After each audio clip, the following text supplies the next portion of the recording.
Thank you, Coach. Wow, what a nice-looking group this is. What a beautiful group of people. And especially a very big hello to the University of Alabama. Congratulations to the class of 2025. Roll Tide. Roll Tide.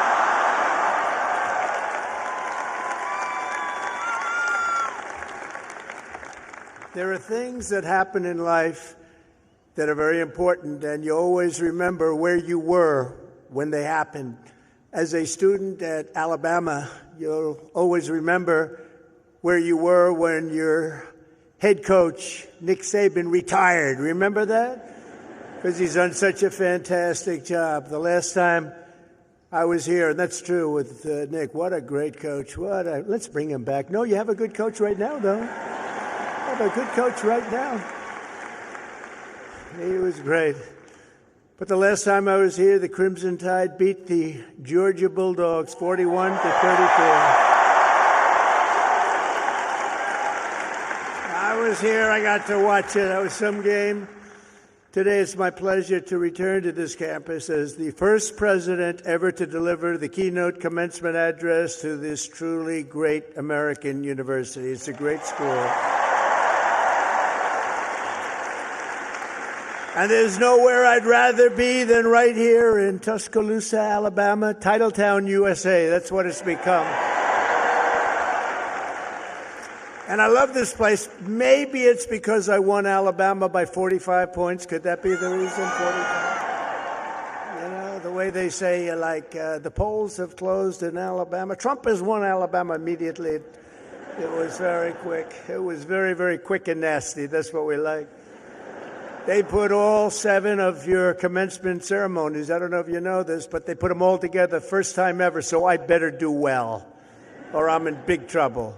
But I want to thank President Bell for his 10 years of distinguished service, highly respected gentleman, but 10 years of service to this great university, overseeing the education of 100,000 proud Alabama graduates. That's something to have on your record.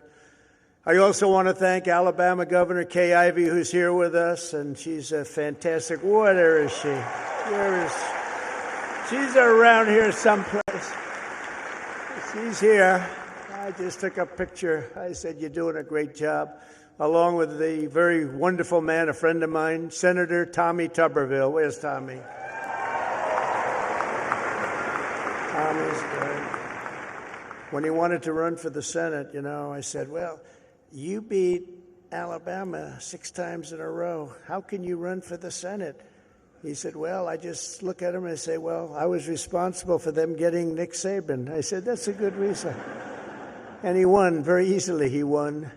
But I'll never forget that. Thanks also to a wonderful person, Representative Lisa McClain, a great person, great, highly respected. Gary Palmer, Robert Adderholt, Dale Strong, Ronnie Jackson, Ralph Norman, along with Lieutenant Governor Will Ainsworth, Alabama Attorney General Steve Marshall, Alabama Secretary of State Wes Allen, great people, Alabama Senate President Pro Tem Garland Gudger, Chancellor Sid Trant, and members of the University of Alabama Board of Trustees. But most importantly, and they would agree with this, let's give a big round of applause to your incredible parents, grandparents, and family members.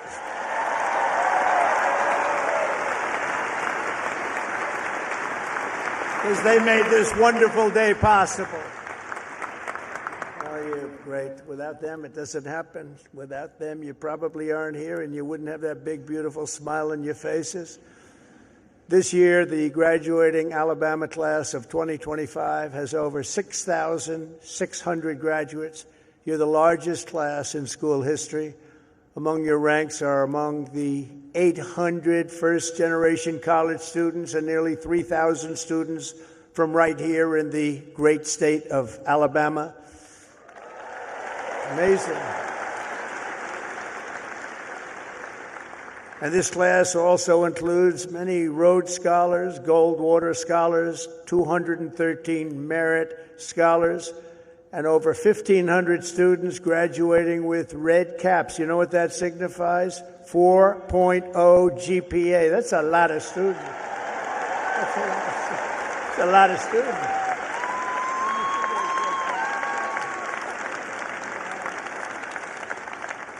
That's pretty good. I know who I'd pick. I'd look for a red cap. I say, I want you to work for the beautiful Trump administration, this lovely administration. In addition, the class of 2025 has nearly 130 active duty service members, veterans, and members of the University of Alabama ROTC.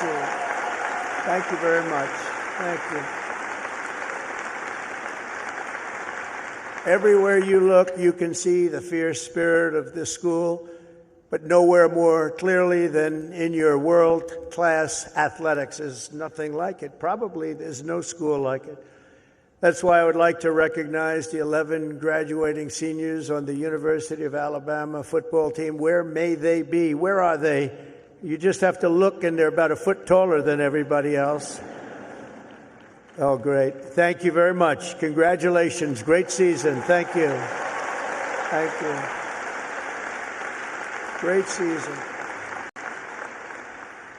There's something truly special about the players, coaches, and the fans who pack the stands at Bryant-Denny Stadium and proudly sing Dixieland Delight. We like that.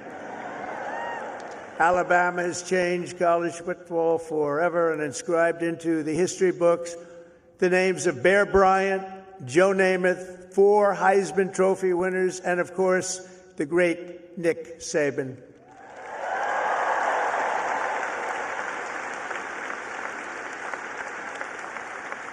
This place is truly where legends are made. It really is. It's a special place. When your president called, we talked about it. It took me about 2 seconds to say, I'll go.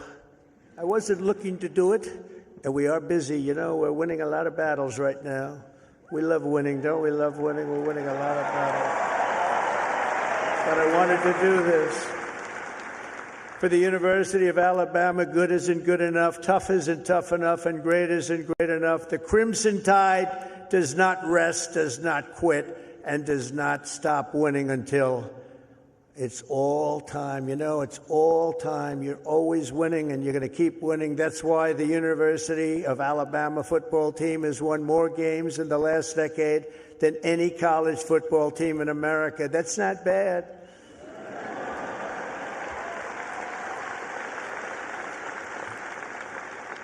And it's why last fall you beat Auburn for the 5th year in a row. That's not bad. That's not bad. The University of Alabama has a brand, and that brand is winning. That brand is winning. Great school. Last year, the Crimson Chaos watched the Tide Hoops make it to the Final Four for the first time ever. And this year, you built on your incredible record and returned to the Elite Eight. So not only is Alabama a great football school, it's now one of the nation's best basketball schools, and congratulations.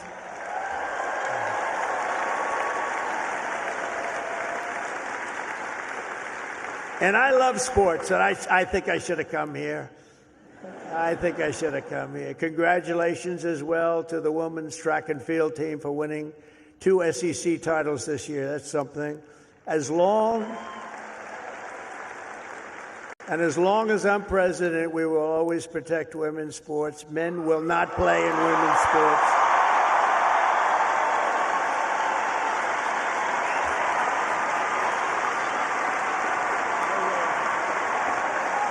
No way. They say that's an 80-20 issue. No, it's a 97-3 issue, I think. No, men will not be playing in women's sports. I said that, and I classified it with a very powerful executive order. As you know, it's done. The class of 2025 was the first to enter the halls of this university in the aftermath of COVID-19. Following a difficult senior year of high school, many of you came here to Tuscaloosa from around the country, and for the very first time, you experienced something called freedom. You had freedom. So let's give a big round of applause to the leaders of this state who chose liberty over lockdowns. They did. They did a good job.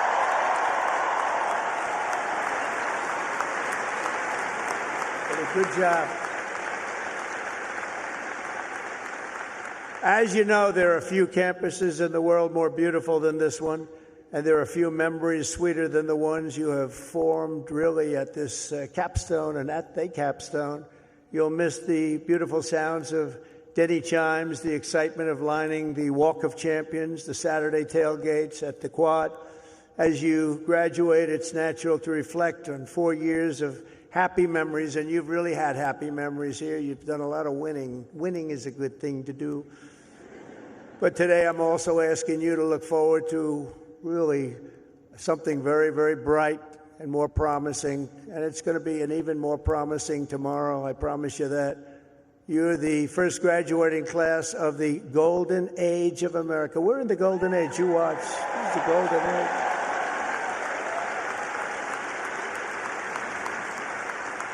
This is the golden age. We've done things that nobody thought possible. 100 days yesterday, 100 days, and we've done things that nobody thought even possible.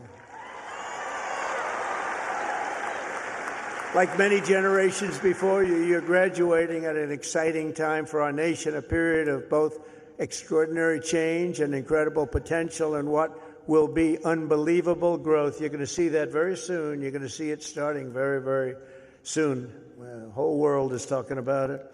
Our country has always been defined by its ability to reform and reinvent itself, to meet the challenges of the next era. The last 4 years were not good for our country, but don't let that scare you. It was an aberration.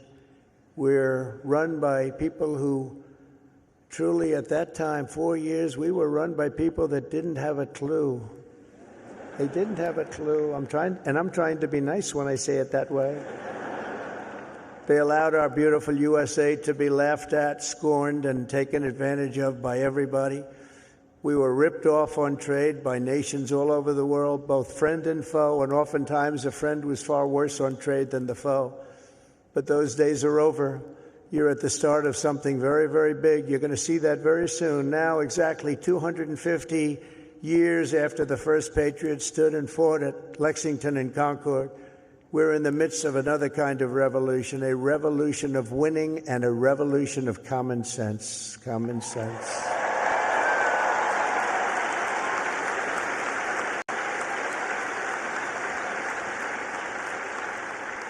Everywhere you look, broken systems, corrupt institutions, and tired dogmas are being swept away by the tide of history.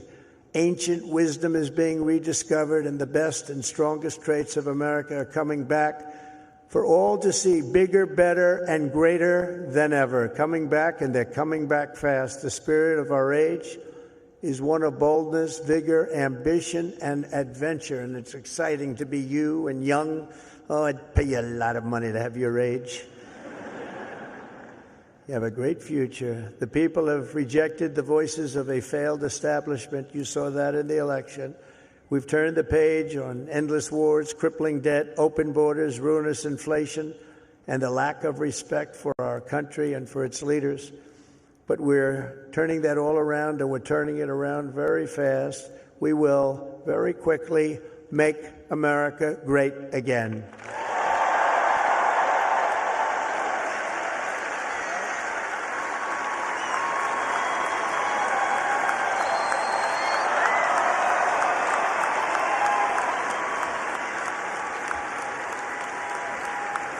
This week, we're celebrating the most successful first 100 days of any presidential administration in the history of our country, and we've been given a lot of credit for that, but 100 days does not a full term make. But we're going to do even better as we move along. In a matter of weeks, we've achieved the lowest number of illegal border crossings ever recorded.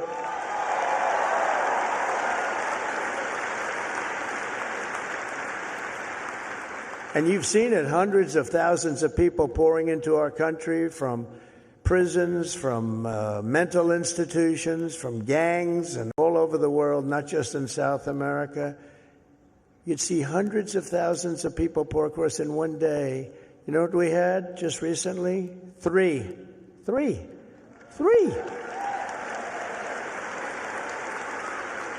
And we slashed the number of illegal aliens released into the United States by 99.999%.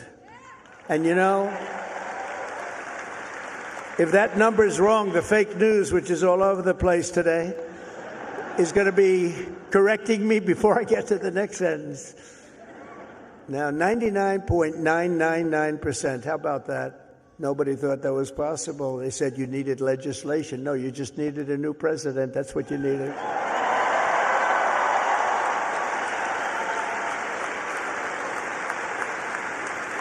But despite the tremendous success, as you've been reading, the courts are trying to stop me from doing the job that I was elected to do. We won by millions of votes. We won all 7 swing states, 7 out of 7. We won 312 electoral college votes. They said, 270 would be great.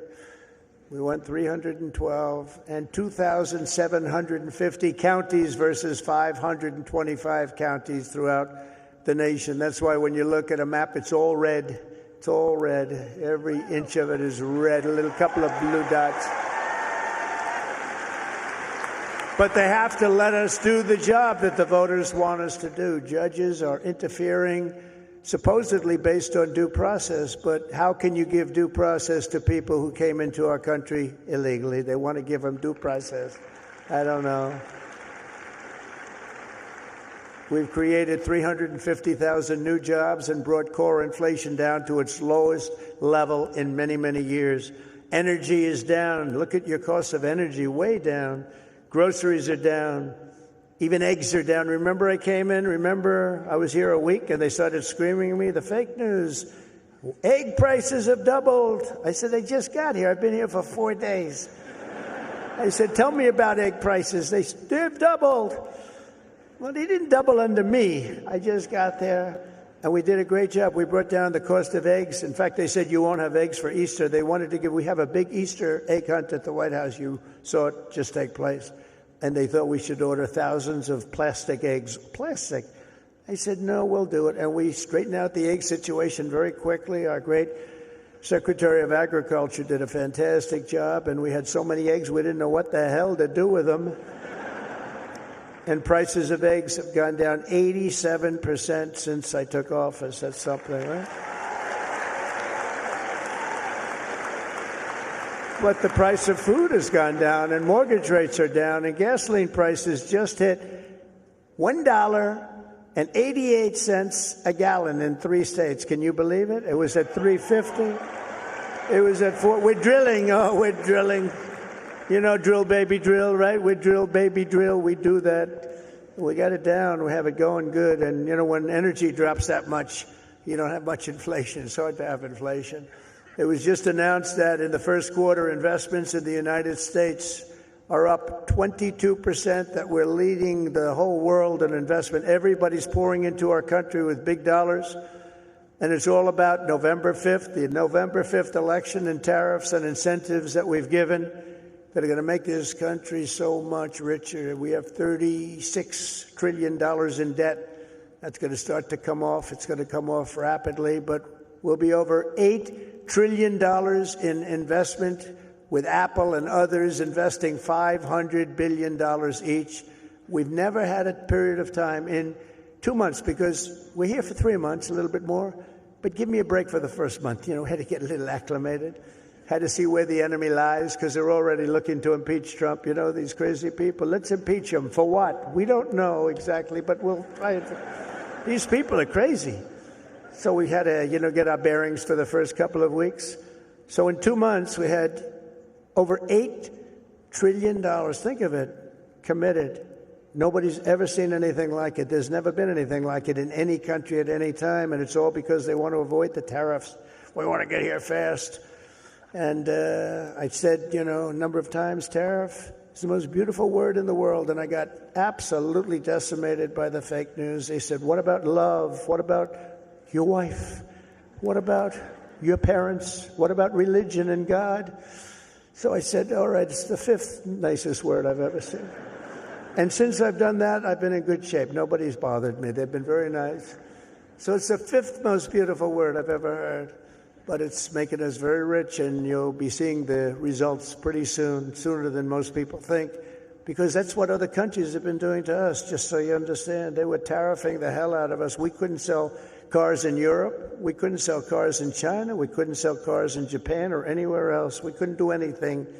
And all we're doing is we're doing it to them, but we're doing it much better. And the U.S. military is suddenly seeing its best recruiting numbers ever. We've never had numbers like that.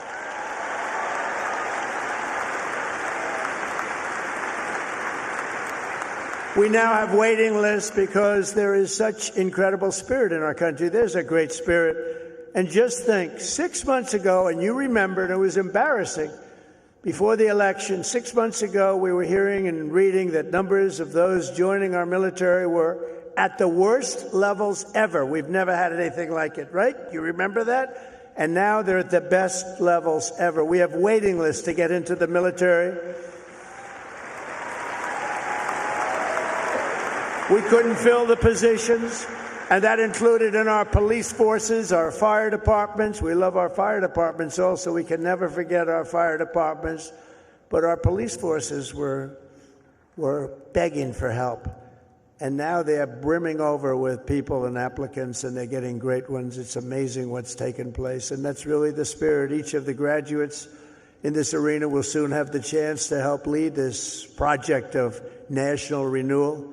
And that's what it is. It's a national renewal. We suffered so badly for 4 years. We had one of the greatest economies. We actually had the greatest economy in the history of our country during the first term of Trump. And then we got hit hard with inflation during the Biden economy. It was horrible. We were hit so hard. The worst probably ever. They say 48 years. We'll accept that. But I would say ever. You'll embrace this moment, and you'll step forward with strength and grit, faith and patriotism to put America on a new trajectory for your children. And then you'll take your place among the greatest generations in the history of our country. I think you have a chance to be the greatest generation in the history of our country, because we're turning it around, and you happen to be available. You're available.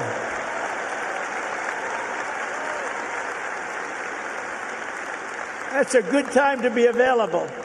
There are some times when it's not so good to be available, but this is a great time. I'm absolutely confident that the Alabama class of 2025 is up to the task. Are you up to the task? You learned a lot about winning here at Alabama, and now we need you to help win for America. For the business majors here today, I challenge you not merely to use your talents for financial speculation, but to apply your great skills that you've learned and had to forging the steel and pouring the concrete of new American factories, plants, shipyards, and even cities which are going up all over our country. Don't just build a strong portfolio. Build a very, very strong America, and you're going to do that.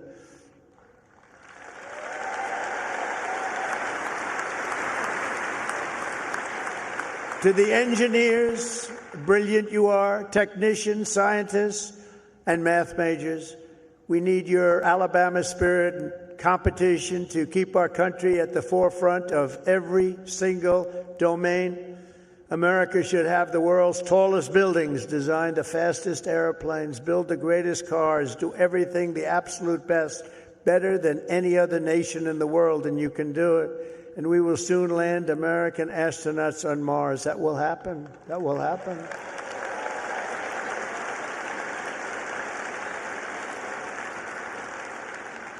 In every field you have studied, there are problems to be solved and breakthroughs to be made. To the journalism majors, of which I've had a lot of problems with. So I must be honest. I'm not sure I like them. No, I do. But you're really leading a very thing, because we need a great and free press. We need a brilliant press. They're like a watchkeeper. They're very important, and you can go out and take it down a new track, help save the country. So important. Your task is so important, and it's to build a media that Americans can trust. And remember, the people of this country, they know the truth when they hear it. That's why the ratings, the approval numbers of the media are so low. We need those ratings to be 100%. We have to be able to trust our media. They say you have to have that. You need strong borders, and you need really free, fair, clean elections. You need those things, but the media is a big part of it. In the world of health and medicine, there is an exciting new movement to get poisons out of our food supply, keep toxins out of our government.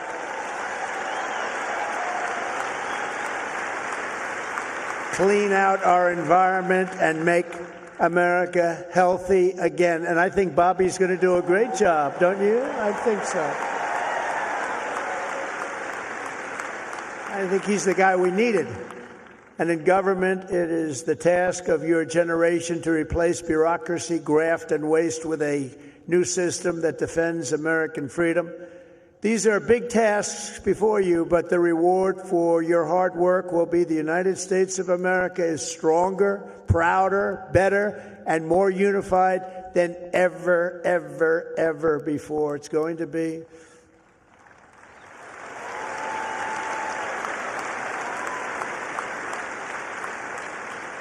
As you embark on this great adventure, let me share some of the biggest lessons I've learned from a lifetime spent building dreams and beating the odds. I beat a lot of odds.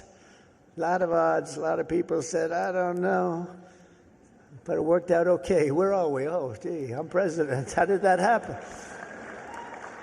Now, you're going to be in the same position. But some of the would you like to hear some of the ideas, or should I just skip over that part, huh? That's going to be more interesting than all the other stuff, which was slightly political, right? I'm going to give it to you, though, just as I see it and as I've learned it, the hard way and the easy way. First, if you're here today and think that you're too young to do something great, let me tell you that you are wrong. You're not too young. You can have great success at a very young age. You're all very young. In America, with drive and ambition, young people can do anything. I was 28 when I took my first big gamble to develop a hotel in Midtown Manhattan, the Grand Hyatt, and it worked out incredibly well. But I was very young at the time. I was like a very young person in sort of an old person business. Steve Jobs was 21 when he founded Apple. Walt Disney was 21 when he founded Disney. James Madison, James Monroe, Alexander Hamilton, Thomas Jefferson. They were no older than 25 when they began the journeys that etched their names into the history books for all time. So to everyone here today, don't waste your youth. Go out and fight right from the beginning, from the day you leave this incredible university. Go out and fight tough, fight fair, but go out and fight. You're going to be very successful, because now is the time to work harder than you have ever worked before. Push yourself further than you have ever pushed yourself before. Find your limits and then smash through everything. Go and smash through. You've watched that football team smash through. You're going to do the same thing. You're at the age when you have the time and vitality to do really incredible things. If you just give it your all. You'll look back, and a decade from now, you'll be astounded by what you've achieved. You'll remember this day. You'll remember when the guy named Trump was giving the commencement address, and he said I could do it, and guess what? I did. I think you're going to remember that very fondly. I hope so.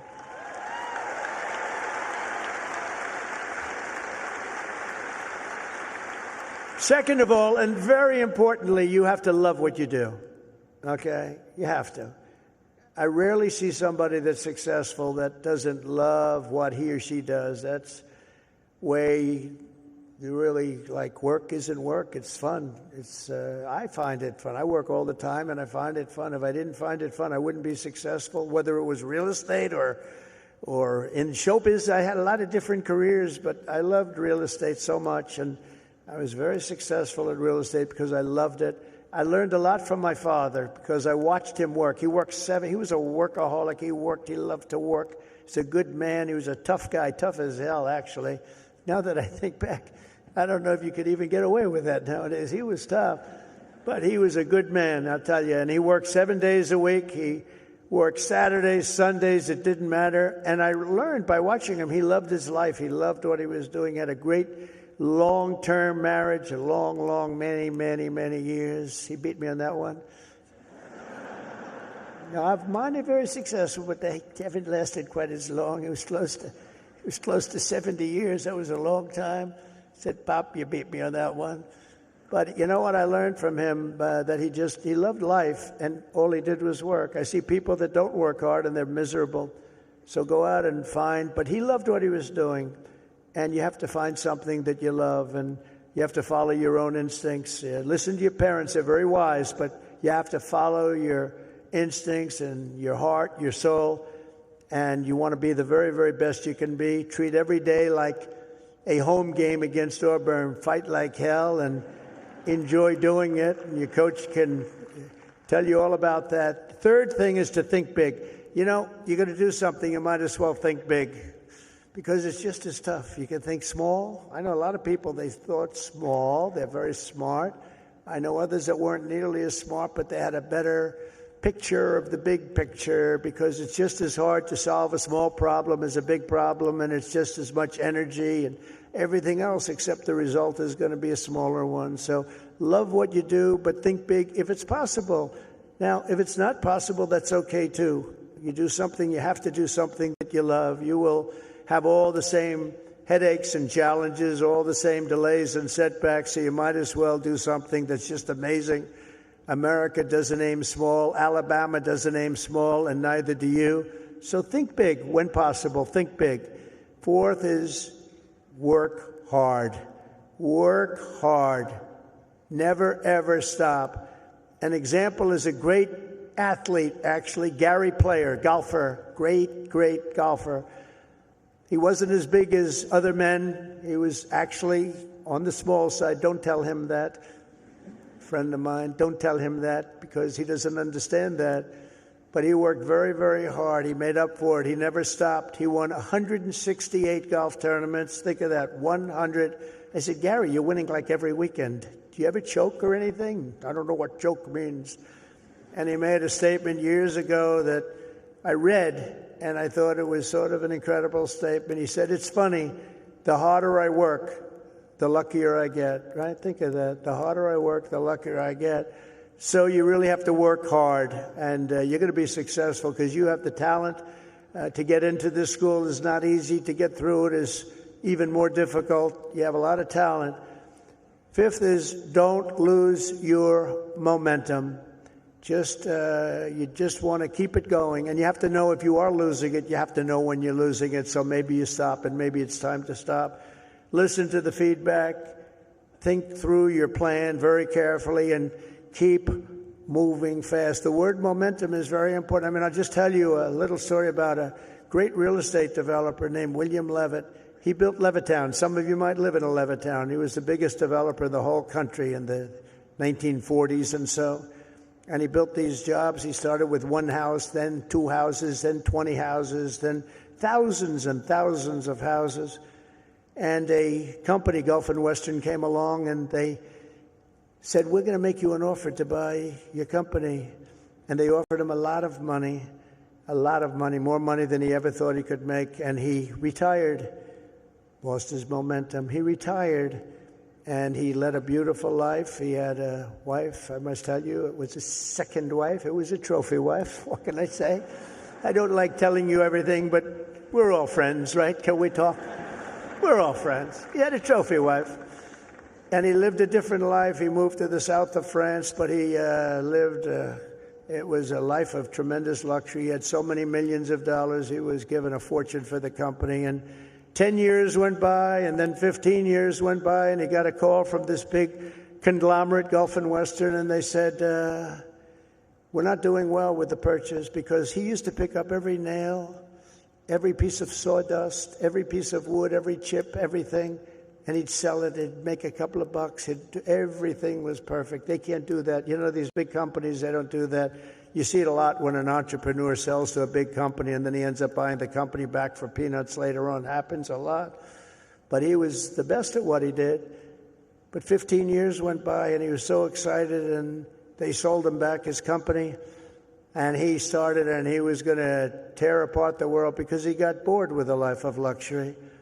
And he started building and building and building, and the markets turned on him, and he went bad. He lost everything, and he went bankrupt, absolutely bankrupt. And it was a sad story to read. It was such an amazing story because he was so rich, but he paid them, and he bought it for the right price, bought it low, but he went wild. But he lost his momentum. He wasn't good at it anymore. And he was at a party on Fifth Avenue, I'll never forget, and it was a party of a very, very powerful man who was having the party in a magnificent apartment overlooking the park. And I walked in, and there were 50 or so people. I recognized most of them, all the biggest business people in the world, actually. Very glamorous. I was doing well. I was young, and I was doing well. And I was invited to parties like that. And I looked in the corner, and there was Mr. William Levitt sitting all by himself on a chair, looking very glum. Nobody was talking to him, because you'll find that when you're not successful, you lose a lot of friends. It's not a good situation. But there was nobody talking to him, but I wanted to talk to him because I was in the real estate business, and he was, and most of these people were in different businesses. And I went over and talked to him, and I said, "How are you, Mr. Levitt?" He goes, "Donald?" He knew who I was. "Not well. I'm not well." I said, "So can you come back?" He said, "No, son, I lost my momentum. I shouldn't have done it. I lost my momentum." And I never forgot that expression. He lost his momentum. If he would have kept going, instead of selling and relaxing and going into a different life, he probably would have been 3 times bigger than he was, but he lost his momentum. And you have to know when it's your time. I mean, there'll be a time when you do lose. You see it with fighters. You see it with a lot of people. They have a great record and they retire, and then 4 years later they say, "I'm going back. I can beat that guy," and they get knocked to hell. And it's not good. It's not good. So he lost his momentum. You have to know when your momentum time is up. I call it momentum time. But follow your momentum. It's a very important word. You don't hear it from too many, but I've seen it. I've seen it a lot. Number 6, if you want to change the world, you have to have the courage to be an outsider. In other words, you have to take certain risks and do things a little bit differently. Otherwise, if that weren't the case, everybody would be successful. It doesn't work that way. Progress never comes from those satisfied with the failures of a broken system.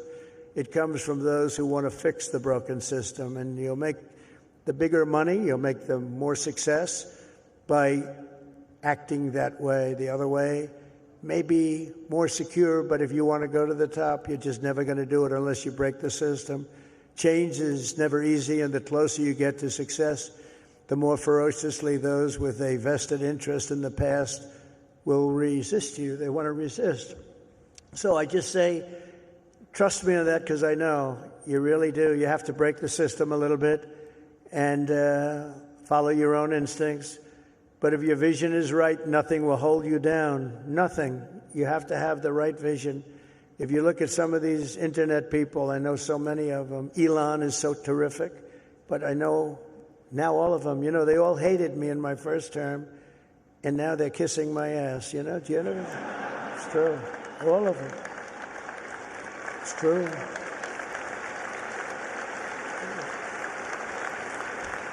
It's amazing. It's nicer this way. Now, in the first, they didn't know what happened because I won an election that, there was never a businessman that won a presidential election. Out of 100%, 8% were generals and 92% were politicians. Not even admirals, not even just generals. There were 8 generals: General Washington, General Grant, generals, General Eisenhower. But 8% were generals and 92% were politicians. And when I ran, everyone said, "Well, he can't win. He's a businessman. That's not going to work." And, but you have a natural instinct for things. I guess I had a natural instinct. I said to somebody, "Was I a better businessman or politician?" And they said, "Well, there are a lot of guys that made a lot of money, but there's only one guy that became president that was a businessman. So I guess you're a better politician." But I don't think of myself as a politician. I think of myself as a businessman, and I'm proud of that. And I've applied business instinct, and that's why I think you're seeing us doing so well.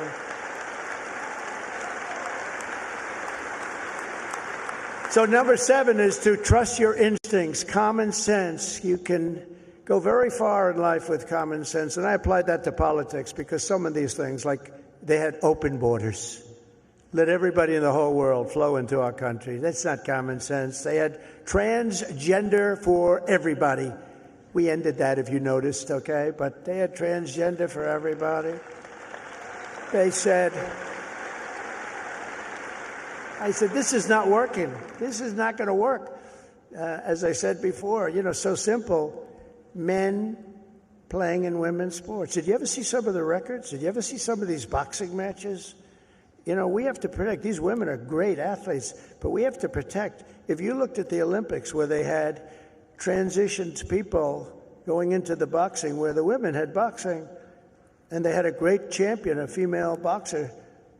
I mean, after one punch, you walk back to the corner and said, I can't get hit like that. I've never been hit like that before. You look at all the volleyball players that have been hurt so badly with balls that are hit at levels that they've never seen before. But the greatest is like weightlifting. You ever see the weightlifting? Where they have a record that wasn't broken in 18 years? And they have, should I imitate it? My wife gets very upset when I do this. She said, darling, it's not presidential. I said, yeah, but people like it. Should I do it or not? All right, I'm in trouble when I get home, but that's okay. What the hell? I've been in lots of trouble before. But no, you look at the weightlifting where 18 years it stands, and they have this young woman, and her parents are right where you are in the front row, and they're so proud of her, and it's like 209 pounds, and she's going to lift that. The record stood for 18, think of it, 18 years, and they put an eighth of an ounce here and an eighth of an ounce here, little tiny little bit, and she's going to do it. Mom, I love you. I'm going to do it for you, Mom. And she goes, and she lifts, and she gets it. And, Mom, I'm going to do it, Mom. Can't do it. And then a guy comes along, or a gal, or whatever. A transitioned person comes along. And he was a failed weightlifter as a man, but he comes along, 206 pounds. They put the little thing on, and he goes, boom, boom. And breaks the record like by 119 pounds. That's not right. The other one is the swimming. You've heard me talk about it. Great swimmers, and they rose to the top. Women swimmers, and they grew up together. And they're Olympic-class swimmers, and they're qualifying for some big tournament. And now the race is getting ready to start, the big race, and one young lady, she was going to set the record. She fought all her life to set the record. She has to win it by one-ninth of a second. Think of that, 1/9. I don't like those odds, 1/9 of a second, right? But she looks to the left and she sees all the friends that she grew up with down in California, from all over the country. They're all the best swimmers. Then she looks to the right and she sees the same thing, but there's a person next to her who's a giant. And she looks and she, oh my God, who is that? I don't recognize that person. That was a person that transitioned, and he had the wingspan of Wilt the Stilt Chamberlain, if anybody knows what. And as you know what happened, she was very, very badly injured in that meet because he went by her so fast that she was windburned. They had to take her out. She got serious windburn. He flew back and forth, and she didn't know what, but she got the hell knocked out of her, knowing that I'm only kidding. She wasn't windburned. She was just beaten by a lot. Or the race, did you see the race where they had the best female runners, and they had a guy who was a decent runner, a long-distance race, and he won by 5 hours and 19 seconds. Normally you win by like 12 seconds, 2 seconds, a quarter of a second. He won by 5 hours and 19 seconds. It's crazy. And, honestly, it's demeaning for women, very demeaning. These are great athletes. It's very demeaning, and we're going to protect women. We're going to protect women. We're going to protect everybody.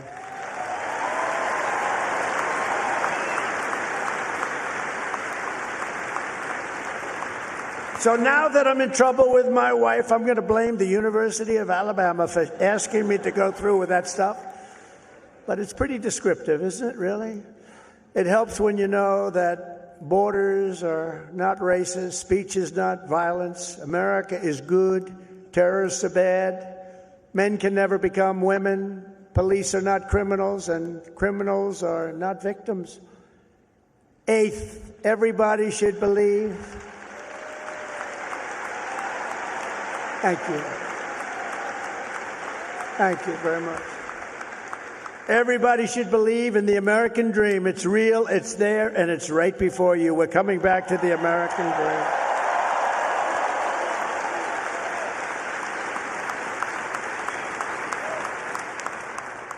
dream. Ninth, think of yourself as a winner. The power of positive thinking. Dr. Norman Vincent Peale, from many years ago, wrote a book, The Power of Positive Thinking, and there is a lot to it, the power of positive thinking.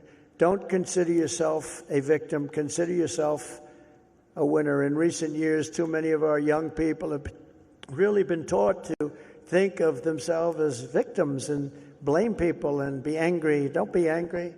But in America, we reject that idea that anyone is born a victim. Our heroes are the ones who take charge of their own destiny, make their own luck, and determine their own fate despite the odds, despite all odds. That's what happens. They're given a little chance in many cases, very little chance of success, and they become the most successful people in the world. Whether you were born rich or poor, black or white, male or female in America, anyone can be a winner. And our whole country will be cheering you on, and I'll be at the front of the line cheering you on, especially because you come from this incredible university.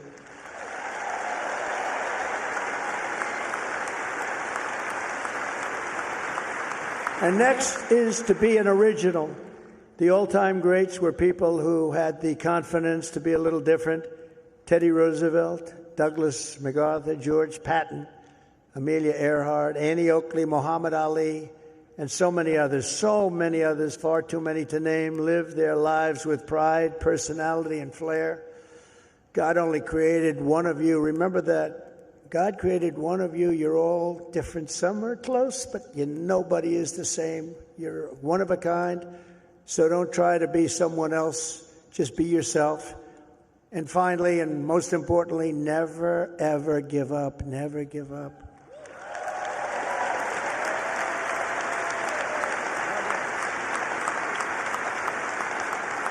Never give up.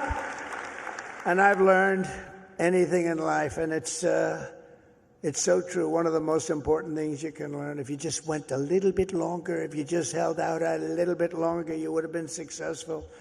Well, the stories of that are legend. But I've learned that perseverance is everything, so whatever happens, no matter where you are in life, stay optimistic and just keep pushing forward. Just don't stop. Never, ever give up. Victory is right around the corner. I've watched Coach Saban win games that really were virtually over. You've seen it. You've been in the stands. He won a couple of games. I said, Coach, you got lucky as hell. He said, I didn't get lucky. I'm a talented guy. You know, those little touchdowns that come out of nothing. He's amazing. But he's a guy that doesn't quit and doesn't know what the word quit even means. He couldn't define it. He took victory out of the jaws of defeat, and you can do that too at every stage in my career. My enemies, of which there were many and probably are right now, I can think of a couple of people that don't like me too much right now.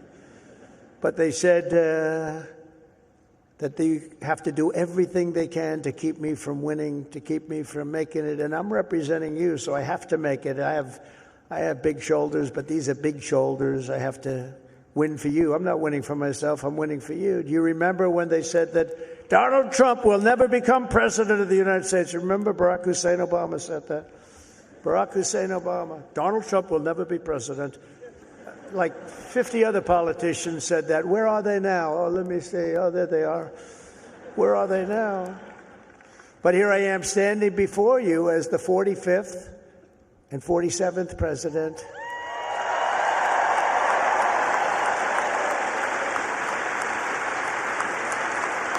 You heard that a lot. But against all odds, I did great in 2016. 2016, how great was that? And then I did much better in 2020. Sorry, the election was rigged. But it was a rigged election. And then in 2024, I made it too big to rig. I said, we got to do this again. We got to do this again. And we made it too big to rig.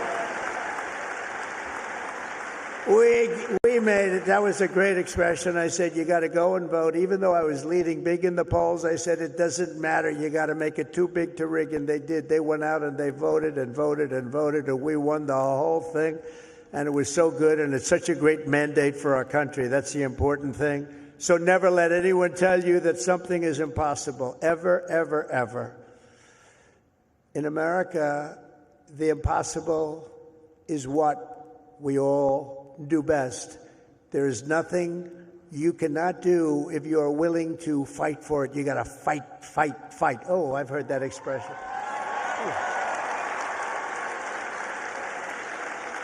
Funny. That's not here. That's not here on the actually, most of what I've said tonight is not on the teleprompter. That's all right. Isn't it nice to have a president that doesn't need a teleprompter and can sort of have a little fun? Because I feel that this is home. You know, it's been such a great state for me. I feel it's home. When they said Alabama, I said, that has a good ring to me. But it's something nice about somebody that doesn't need a teleprompter, isn't there? Huh? But for the past 4 years, you've lived in a state known for its fighters, its champions, and its warriors, and you've lived in the great state of Alabama, one of the greatest of them all, from Huntsville to Birmingham, from Montgomery to Mobile, and from right here in Tuscaloosa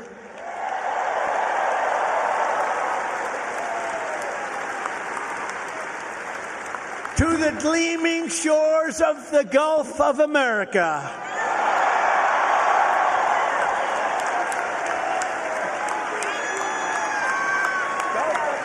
That's a nice thing. Everybody loves it. I wouldn't say Mexico's thrilled, but you can't have them all. They're not thrilled. You continue the legacy of Alabama legends who blazed the trails, won the games, tilled the fields, forged the steels, built the ships, and gave us the victories that built America and changed the world. The entire world was changed by our victories. This is the state that gave us the might of the Iron City, the power of the Saturn V rocket, and the roaring engines of Talladega. Talladega. We love Talladega. We love Talladega.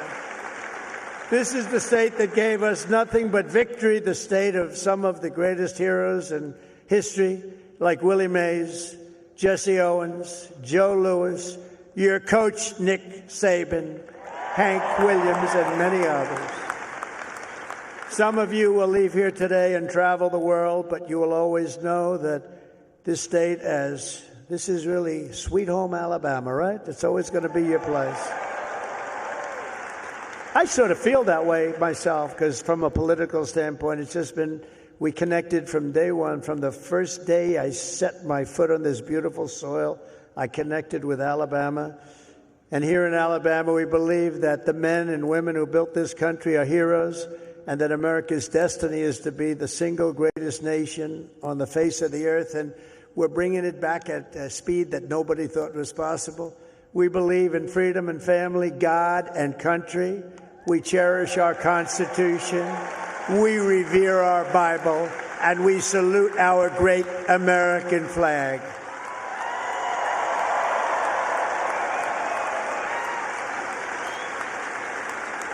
We honor our police. We respect our veterans, and we always stand for our one and only national anthem. We love our national anthem. We believe in strong parents, strong values, strong communities, and very strong borders. And we believe that the United States military is the greatest force for peace and justice the world has ever known. We have a great military. We just had people that didn't know how to lead it. We believe the South is beautiful, Alabama is great, and America is our home. We believe in the SEC and the USA.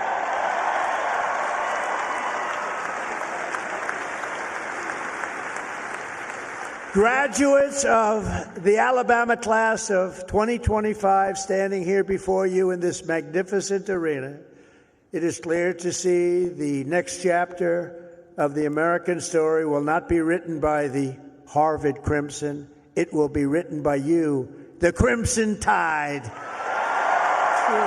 That's true. That's true.